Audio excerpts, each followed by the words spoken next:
कांची राम।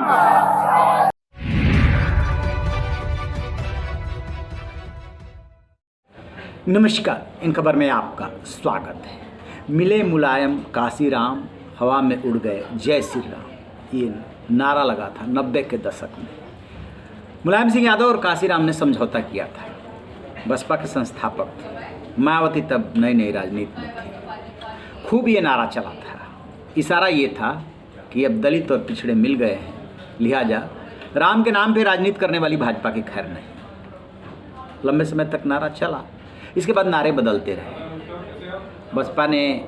बसपा को जब ब्राह्मणों को सवर्णों को साधना हुआ तब घंटा घड़ियाल वाला नारा आया और बीजेपी से भी समझौता होता रहा, सरकारें बनती रही।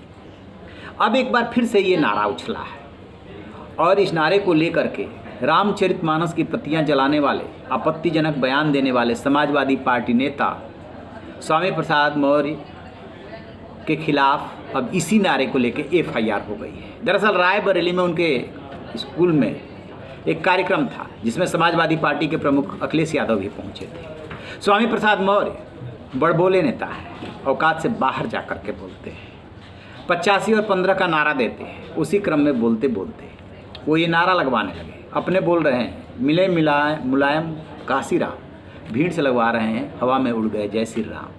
मुलायम कांची राम, हवा में उड़ गए। अभी मेरी आवाज भारी है आप पर, ये फिर से बोलिए। जब मुझसे ज्यादा आपकी भारी आवाज होगी तब मैं बंद करूंगा। मिले मुलायम कांची राम, मिले मुलायम कांची राम, ये नारा गूंजा था। और उस गठबंधन के बाद क्या हुआ था? भाजपा का सफाया हुआ था।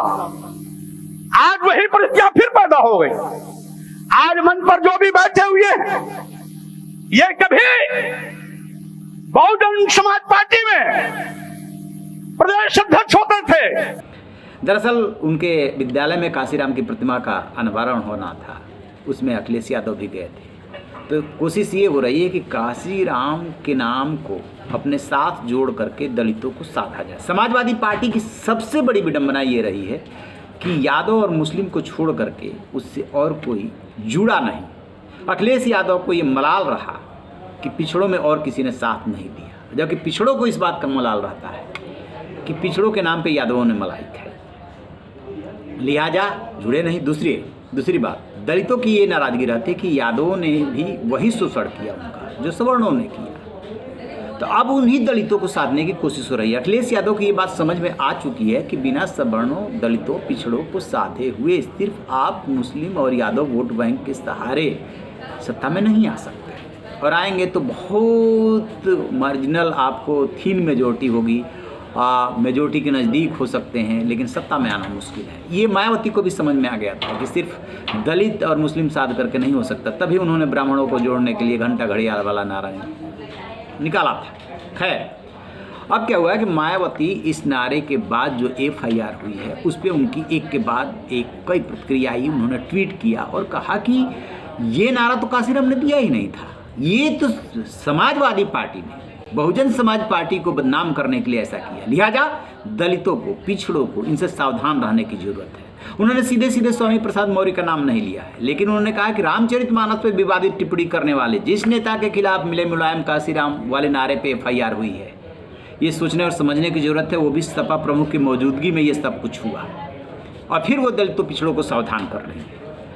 तो इसका मतलब साफ है, और वो ये आगे कह भी रही हैं कि ये लोग जातिवादी राजनीति करते हैं और उस जातिगत और धार्मिक भावना को भड़का करके वोट का दोहन करते हैं। ऐसे लोगों से सावधान रहिए। मायावती ये कहना चाहती है कि कहा यह जाता है कि समाजवादी पार्टी और बीजेपी जो नारे लगाती है और जो माहौल तैयार करती है, दोनों से एक दूसरे को फ़ायदा होता है।